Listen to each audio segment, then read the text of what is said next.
Bonjour à tous, ici Pauline Roche. Bienvenue sur ma chaîne dédiée à la santé et aux avancées fascinantes en biotechnologie.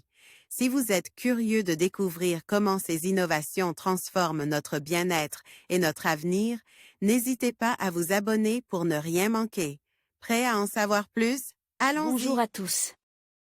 Dans cette vidéo, je vais vous parler de la dysplasie, un terme médical qui peut sembler complexe mais qui est en réalité assez courant. Je vais vous expliquer ce que c'est, les différents types de dysplasie, ainsi que les causes et les symptômes associés. Que vous soyez simplement curieux ou que vous ayez des préoccupations personnelles, j'espère que cette vidéo vous apportera des éclaircissements. Restez avec moi pour en savoir plus. La dysplasie est une altération survenant dans le développement d'un tissu ou d'un organe. Ce terme s'applique aussi bien aux cellules qu'à la morphologie générale.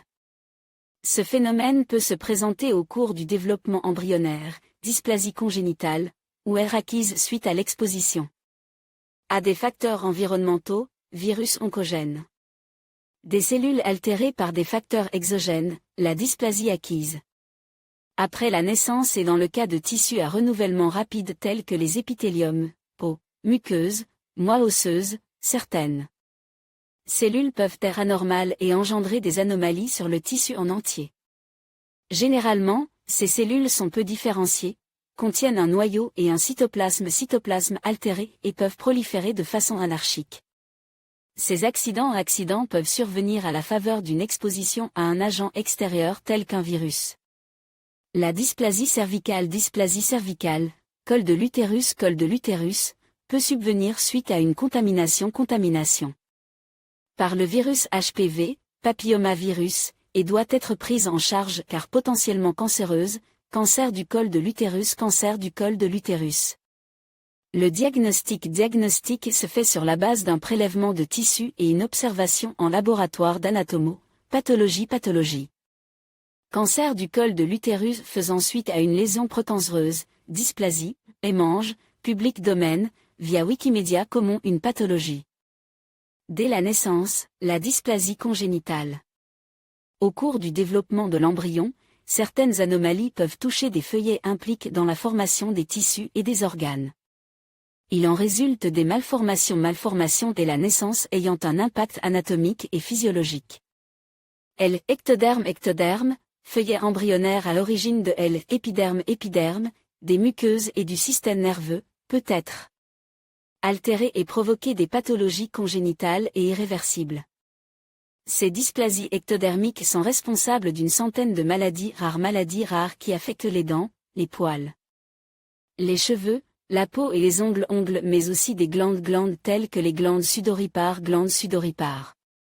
Ce sont des maladies génétiques liées à la mutation d'un gène porte par un autosome ou un chromosome sexuel.